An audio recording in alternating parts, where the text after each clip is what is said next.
The room in Paris fell silent as one of the most respected military leaders of the 20th century stepped toward the podium.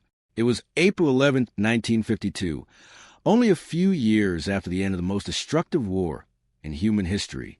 Around the conference table sat generals, admirals, and defense strategists from several allied nations, men who had commanded armies, fleets, and air forces across continents. They expected to hear a discussion about the future of warfare. Perhaps nuclear weapons would dominate the conversation. Maybe jet aircraft, long-range missiles, or powerful naval fleets would be the focus. Instead, the man standing at the podium chose to speak about something far smaller, something so simple that many in the room were caught completely off guard. The speaker was Dwight D. Eisenhower, the former Supreme Allied Commander who had directed the massive Allied invasion of Europe during D-Day invasion and who would soon become the President of the United States. And the subject he chose to highlight was not a bomb, not a tank, not a warship, but a 5-foot steel tube carried on the shoulder of an ordinary infantry soldier. Eisenhower calmly explained that this humble device, known as a bazooka, had been one of the 4 tools that helped secure victory during World War II. He placed it alongside the Jeep, the C-47 transport aircraft, and even the atomic bomb itself. At first, the comparison sounded almost absurd. On one side stood the atomic bomb, a weapon capable of ending the war in the Pacific with 2 blinding explosions.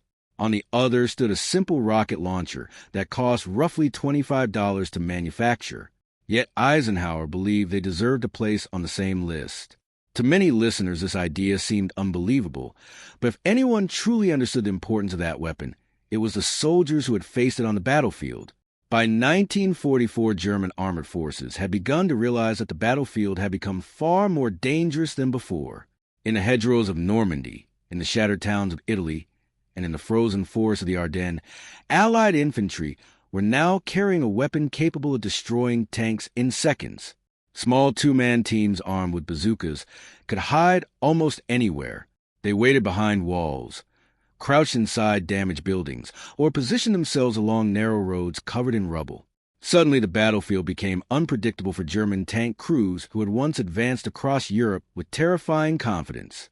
Earlier in the war, German armored divisions had swept through Poland, crushed France in a matter of weeks, and pushed deep into Soviet territory. Their tanks dominated the battlefield and terrified enemy infantry, who often had almost no reliable way to stop them. Steel monsters weighing dozens of tons rolled forward, while soldiers with rifles could do little more than watch and hope someone else would stop them. But by 1944, the situation had changed dramatically. A weapon small enough to be carried on a soldier's shoulder could now destroy a heavily armored vehicle worth thousands of dollars and weighing many tons. Imagine the situation from the perspective of a German tank commander. You are sitting inside a massive Tiger tank, protected by thick armor and operating one of the most powerful cannons on the battlefield. Your vehicle weighs nearly 60 tons and is designed to dominate anything it encounters.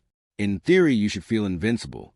Yet despite all that steel and firepower, you know that somewhere nearby a single infantryman might be waiting quietly with a rocket launcher resting on his shoulder.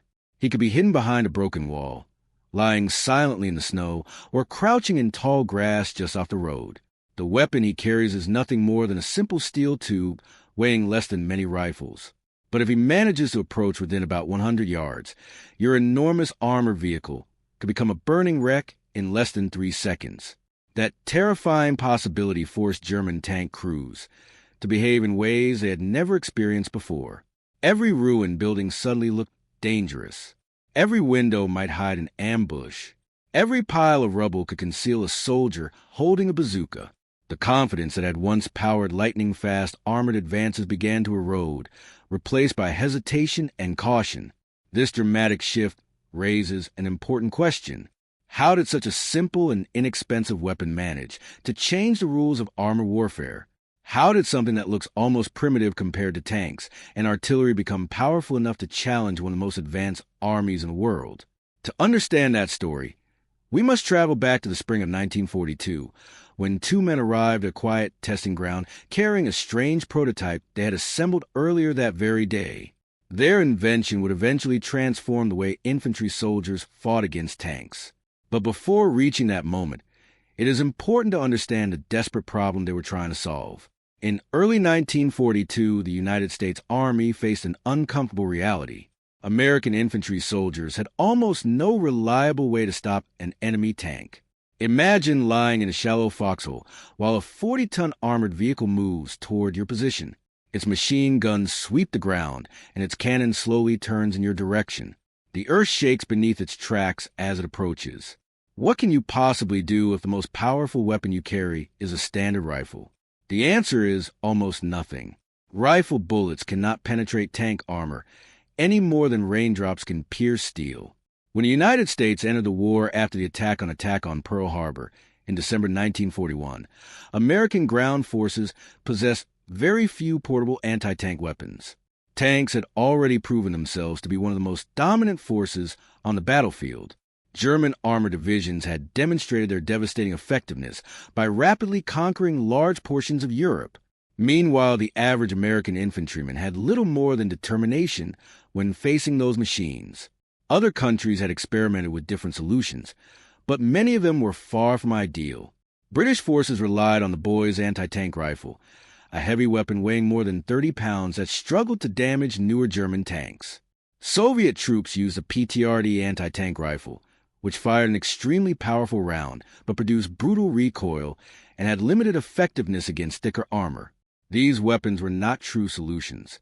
They were desperate attempts to give infantry at least some chance against armored vehicles.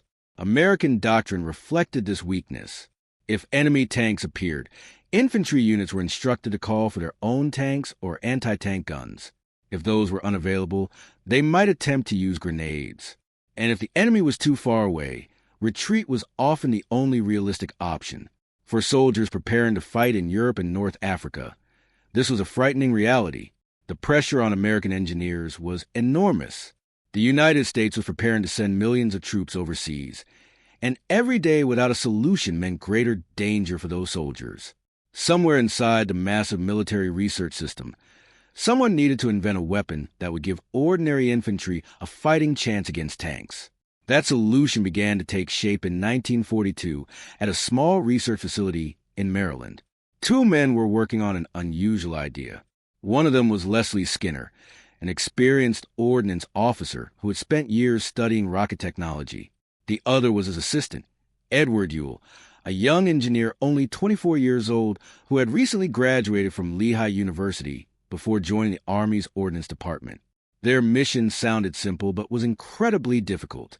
They needed to design a weapon that would allow a single infantry soldier to launch a shape-charged explosive powerful enough to penetrate tank armor. The explosive warhead already existed in the form of a specialized grenade. The problem was delivering it safely and accurately. The grenade weighed more than 3 pounds, making it impossible to throw far enough to avoid the explosion. Firing it from a rifle would create recoil strong enough to damage the weapon. Traditional approaches had failed again and again. Then inspiration arrived in the most unexpected way. One day, Edward, you'll notice a discarded steel tube lying among a pile of scrap metal. The tube happened to be almost exactly the same diameter as the grenade they were trying to launch. That simple observation sparked a revolutionary idea. Instead of throwing the grenade or firing it like a bullet, what if they turned it into a rocket and launched it from a tube resting on a soldier's shoulder? Using parts they found nearby, Skinner, and you'll quickly assemble a rough prototype. It consisted of a simple steel tube, a wooden stock similar to a rifle, and a few improvised grips. When they tested the device by firing it toward the Potomac River, the rocket shot forward with a loud whoosh and almost no recoil. In that moment, they realized they might have just created a weapon capable of changing the battlefield forever. The moment that rocket streaked across the testing range, both men understood that something remarkable had just happened.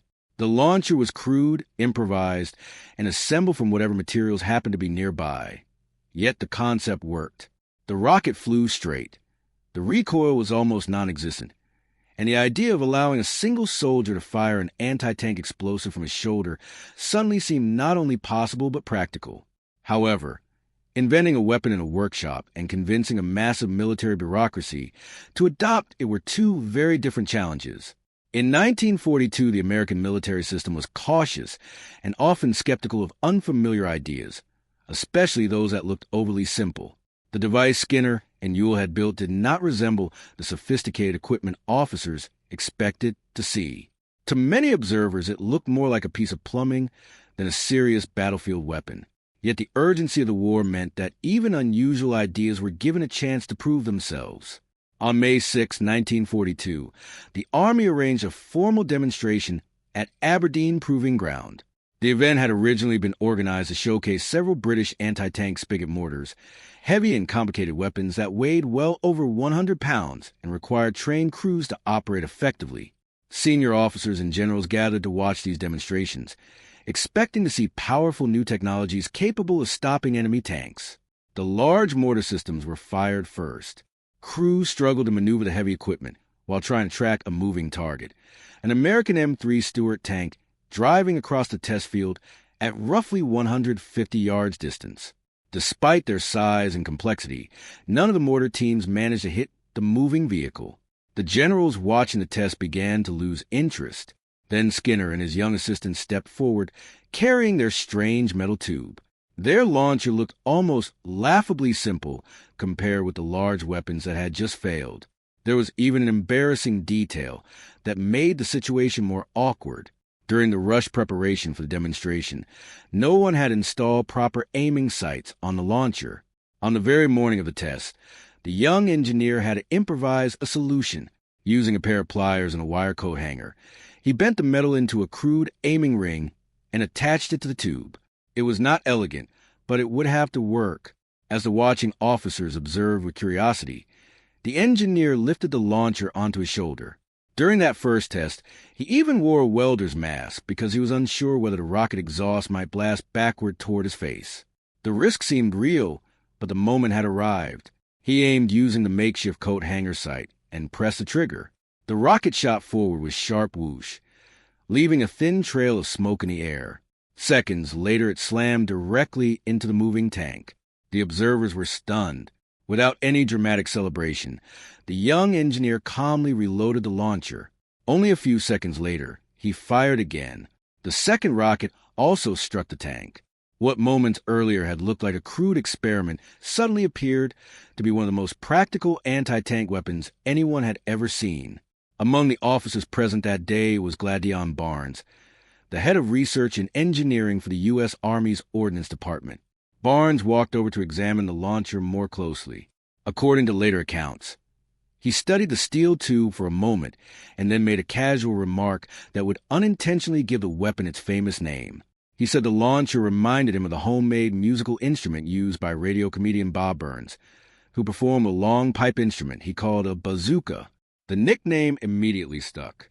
The name itself was amusing, but the demonstration's real impact came from the reaction of the Army's highest leadership.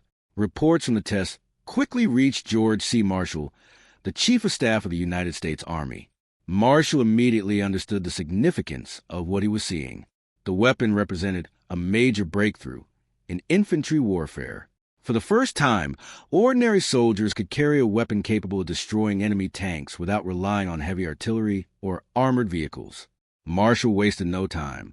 He ordered immediate production of 5,000 launchers. Manufacturing contracts were awarded to General Electric at their factory in Bridgeport, Connecticut.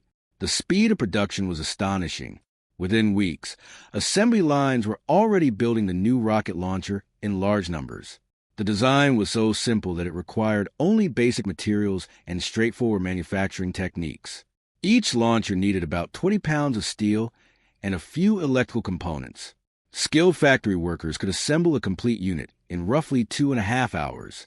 The cost was equally impressive. Each launcher cost about $25 to produce, a tiny fraction of the price required to build a tank or artillery piece. The rockets themselves, known as M6 rounds, cost roughly $8 each. 2 small batteries inside the wooden stock provided electrical ignition for the rocket motor. The launcher itself was a seamless steel tube roughly 54 inches long and weighing about 13 pounds. 2 soldiers could easily carry the weapon and its ammunition wherever ordinary infantry could go. Training proved surprisingly easy. At Fort Benning, Instructors discovered that soldiers could learn to operate the bazooka effectively in a single afternoon, compared with traditional anti-tank guns that required weeks of instruction and large crews to operate. The bazooka was remarkably simple. A two-man team could carry it through forests, across rivers, over mountains, or into buildings, anywhere a soldier could walk. For the first time in military history, an infantry squad could bring with them the ability to destroy a heavily armored vehicle. Production expanded rapidly. By October 1942, factories were producing roughly 5,000 launchers every month. In just 5 months, the weapon had moved from a scrap metal prototype to full wartime manufacturing. The speed of development reflected the urgency of the war. The United States was preparing to send enormous numbers of troops overseas, and commanders believed the bazooka might help protect them against enemy tanks. Yet despite all the excitement surrounding the new weapon, a serious mistake nearly turned the entire project into a disaster. Thousands of launchers were shipped overseas before proper training programs had been organized. Crates containing the new weapons were marked secret and sealed tightly, with strict instructions that they were not to be opened until combat operations began. Unfortunately, no training manuals were included, and most soldiers had never even seen the weapon before. This oversight became painfully obvious during the Allied invasion of North Africa known as Operation Torch on November 8, 1942. More than 100,000 American and British troops prepared to land along the North African coast in the largest amphibious assault the Western Allies had attempted up to that point. As preparations continued to board Allied warships in the Mediterranean, an alarming discovery was made. General Dwight D. Eisenhower learned that none of the soldiers assigned to the invasion actually knew how to use a bazooka. 5,000 launchers had been delivered to the invasion force, but they remained sealed inside wooden crates. No diagrams explained their operation. No instructors had trained the soldiers, and many of the troops had never fired a rocket launcher in their lives. Imagine being a 19-year-old infantryman standing on the deck of a ship heading toward your first battle. In the middle of the chaos, someone hands you a strange metal tube and says, "This stops tanks." Figure it out. That was exactly the situation many soldiers faced. When the invasion began and troops opened the sealed crates, confusion spread quickly. Soldiers struggled to understand how the unfamiliar launcher worked. To make matters worse, the rockets themselves had been damaged by moisture during the long ocean voyage. Some refused to fire, while others malfunctioned or exploded prematurely.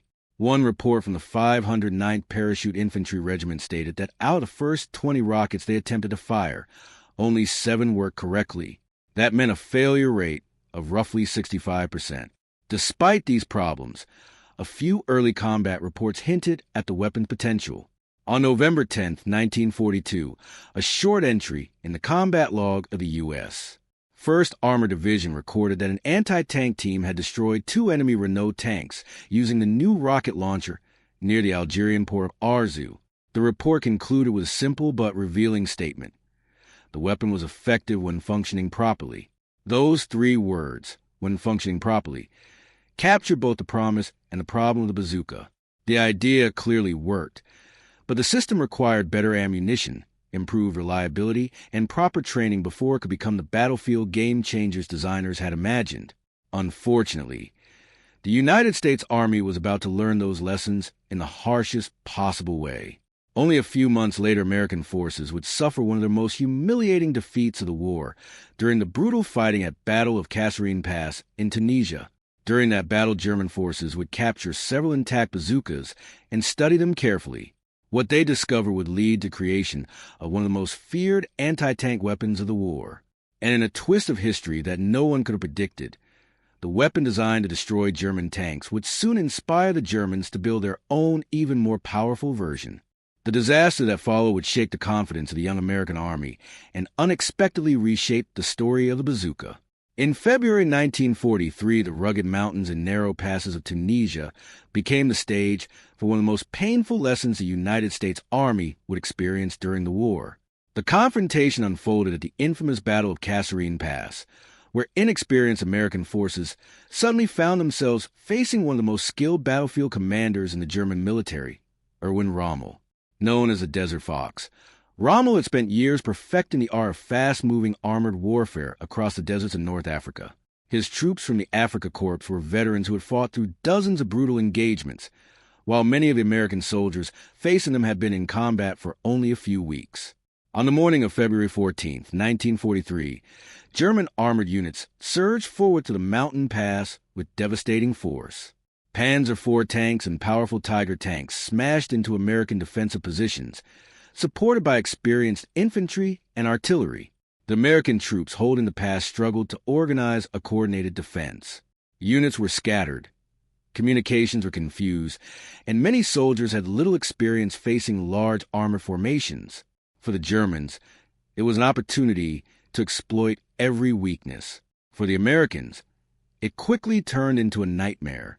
One infantryman later remembered the moment when the German tanks appeared over the ridge. At first, there was only the distant rumble of engines echoing through the rocky valley. Then the steel shapes of the tanks emerged through the dust, their long cannons scanning the battlefield, while machine guns began firing across the American positions. Within minutes, the entire defensive line was under intense pressure. Soldiers who had never faced tanks before suddenly found themselves trying to stop massive armored vehicles with limited equipment and little training. Over the next several days, the situation deteriorated rapidly. German forces pushed forward again and again, exploiting weak points in the American defenses. Entire positions were overrun. Supply trucks were abandoned as units retreated through the narrow mountain roads. The losses were severe. By the time the fighting ended, more than 6,000 American soldiers had been killed, wounded, or captured. Nearly 200 tanks were lost along with hundreds of vehicles and artillery pieces. Later assessments would describe the battle as one of the worst performances in the history of the United States Army. Yet hidden within the wreckage of that defeat was a small detail that would unexpectedly influence the future of anti-tank warfare. When German troops captured abandoned American positions near the Tunisian town of Sidi Bouzid, they discovered several strange pieces of equipment among the supplies. Inside the captured gear were 5 intact rocket launchers, along with a supply of unfamiliar rockets. These were the same weapons American engineers had recently introduced to the battlefield, the bazooka. The irony was remarkable. A weapon designed to help American infantry destroy German tanks had ended up in German hands before many American soldiers had even learned how to use it properly. Some of the troops who had carried those launchers had received them only days before the German attack began. They had barely any opportunity to practice with the unfamiliar equipment before facing veteran tank crews of the Afrika Korps. German intelligence officers immediately recognized that the captured weapon might be important. The launchers were carefully packed and sent back to Germany for detailed analysis. Within weeks, they arrived at a major weapons testing facility where engineers began studying every component of the device. The location was a German military research center at Kummersdorf Testing Grounds, one of the most advanced weapons laboratories in Europe. The engineers who examined the bazooka were impressed. The weapon was astonishingly simple, yet surprisingly effective. Reports prepared by German specialists noted that the launcher weighed only about 6 kilograms and required very few industrial resources to manufacture. Even more significant was the design of the rocket itself.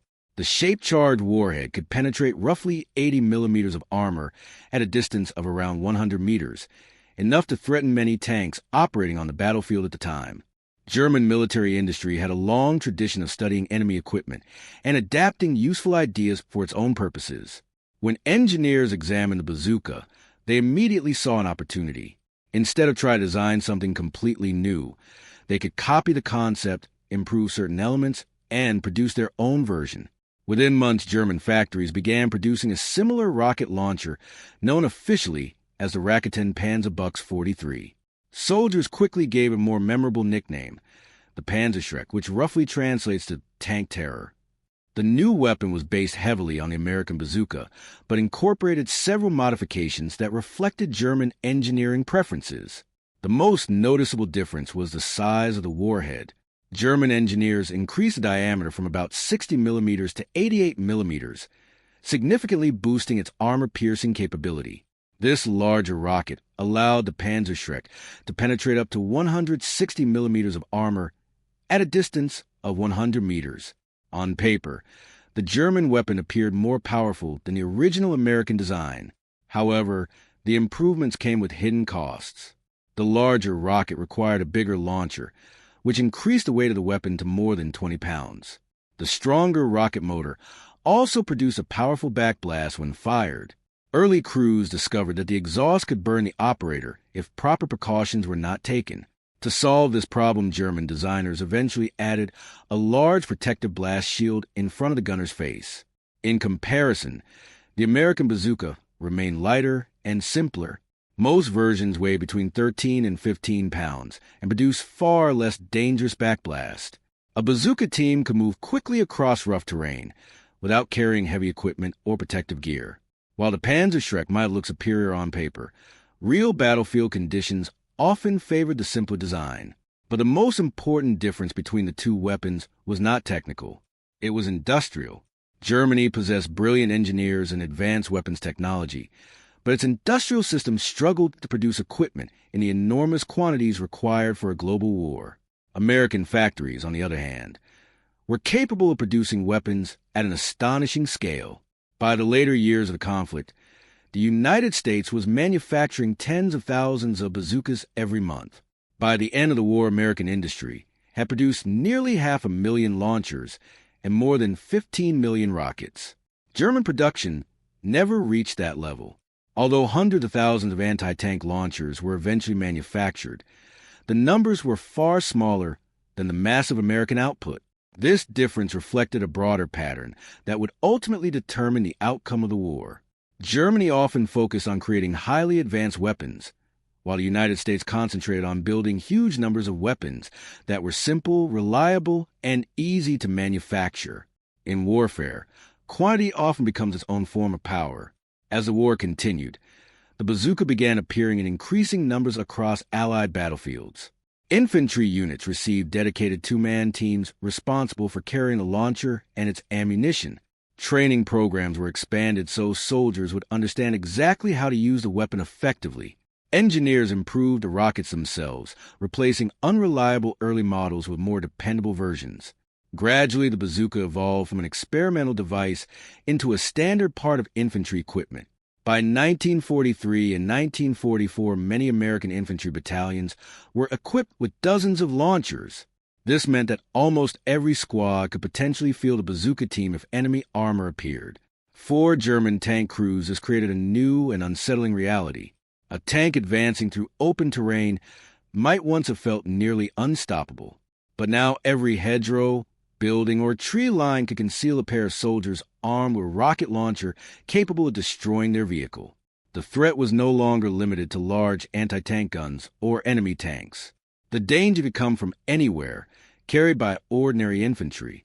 And as the war moved into the rugged mountains of Italy and the narrow streets of ancient European towns, the bazooka would prove that its usefulness extended far beyond destroying tanks. Soldiers began discovering creative new ways to use the weapon in urban combat, bunker assaults, and defensive battles. The simple steel tube that had once been mocked as looking like a piece of plumbing was about to become one of the most versatile and feared weapons on the battlefield. By the time Allied forces moved deeper into southern Europe in 1943, the bazooka was no longer an experimental weapon. Soldiers had begun to understand its possibilities, and engineers had improved its reliability. What happened next surprised even the officers who had originally approved its production. In the harsh terrain of Italy, the launcher proved capable of far more than simply destroying tanks. The Italian campaign that began after the Allied landings in September 1943 forced armies to fight in conditions very different from the wide deserts of North Africa. The country's landscape was a maze of steep mountains, narrow valleys, stone villages, and ancient towns whose thick walls had stood for centuries. Tanks and large artillery pieces struggled to maneuver through such terrain, but small infantry teams armed with bazookas discovered that they could adapt quickly. Inside the shattered streets of Italian towns, soldiers began using the weapon in creative ways that had never appeared in official manuals. Instead of walking down open streets exposed to enemy machine guns, bazooka teams started blasting holes directly through the interior walls of buildings. Once a hole was created, the soldiers would crawl through into the next structure, then fire again to break into another room or another house. This tactic allowed entire squads to move through a town without ever stepping into the open street. The method became known informally among soldiers as mouse holing. What had begun as a weapon designed to stop armored vehicles suddenly became an incredibly effective tool for urban combat. Field reports from Allied units soon confirmed that the bazooka could destroy more than tanks. It could collapse fortified houses, smash concrete bunkers, eliminate machine gun nests hidden behind thick walls, and even clear roadblocks or barricades. Whenever infantry faced a stubborn defensive position, the simple rocket launcher often became the fastest solution. A weapon that cost only a few dollars compared with heavy artillery had turned into one of the most flexible tools on the battlefield. German forces quickly noticed a change. Commanders began issuing new instructions for tank crews operating in cities and villages. Armored units were ordered to move cautiously and always remain close to supporting infantry, who could search buildings before the tanks advanced. The idea that tanks could simply charge through a town without support had become dangerously outdated. This change represented a major shift in armored warfare. Earlier in the war, German forces had relied heavily on rapid armored advances that overwhelmed defenders through speed and coordination. Tanks moved quickly through towns, while infantry followed behind. The strategy depended on momentum. Once tanks slowed down, they became easier targets. The growing presence of portable rocket launchers forced German commanders to rethink these tactics. Every building now had to be inspected before tanks could safely pass. Every corner might conceal an ambush. The result was slower movement and greater caution. Tank crews began adding improvised protection to their vehicles. Spare track links were welded onto the hull to provide extra layers of metal. Sandbags were stacked on vulnerable areas. Some crews experimented with protective coatings designed to reduce the effect of specialized explosives that could stick to armor. While these modifications offered limited protection, they also added weight and reduced mobility. Tanks that once moved swiftly now struggled with extra strain on their engines and suspensions. In many ways, the presence of portable anti-tank weapons forced armored warfare to evolve. Speed, which had once been the greatest advantage of tanks, was now often replaced by hesitation. The next major test of the bazooka's growing reputation came during the Allied invasion of the island of Sicily in July 1943, known as Operation Husky. This massive amphibious assault involved more than 160,000 Allied soldiers landing along the southern coast of the island. Among those troops were paratroopers from the famous 82nd Airborne Division. Unlike earlier deployments in North Africa, these soldiers had received proper training with improved bazooka models and more reliable rockets. Waiting for them were elite German units, including the powerful Hermann Göring Panzer Division, equipped with some of the most formidable armored vehicles in the war. Among those machines was the feared Tiger Eye tank, a massive armored vehicle weighing nearly 60 tons and armed with a devastating 88mm cannon. The Tiger had already gained a terrifying reputation among Allied soldiers. Its thick frontal armor could resist many anti-tank guns, and its cannon could destroy enemy tanks from distances far beyond the reach of most Allied weapons. Facing a Tiger tank in 1943 often felt like confronting an unstoppable machine. Very few weapons could reliably destroy it from front, yet under certain circumstances, even a bazooka team could succeed. During one tense engagement near the town of Biscari in Sicily, a bazooka team from the airborne forces fired a rocket that struck a Tiger tank in an extraordinarily unlikely place, the narrow driver's vision slot. The opening was barely wider than a man's hand. Striking such a small target in the middle of battle required remarkable luck and skill. The rocket penetrated the opening and disabled the tank. Events like that were rare, but their psychological effects spread quickly among soldiers on both sides. German war diaries soon began mentioning the increasing presence of enemy infantry armed with rocket launchers capable of destroying armored vehicles at distances between 100 and 150 meters. Tank commanders were warned to exercise greater caution, particularly in urban areas where infantry could hide easily. The real impact of the bazooka was not only the number of tanks it destroyed, but also the confidence it gave to infantry soldiers. Colonel James Gavin, one of the commanders in the airborne forces, later explained that the weapon transformed the mindset of American troops. Before its introduction, the appearance of enemy tanks often caused panic, because infantry had no reliable way to fight back. A column of approaching panzers could break the morale of even experienced units. After bazookas became common, the situation changed. Tanks were still dangerous, but they were no longer invincible. Infantry soldiers knew that under the right conditions they could fight back and even destroy the armored vehicles threatening them. That change in confidence was as important as any technical improvement. Human beings can endure extremely difficult battles, but the feeling of complete helplessness is far harder to overcome. This growing confidence would play a crucial role during one of the most important moments of the war, the Allied invasion of Western Europe on June 6, 1944, during D-Day.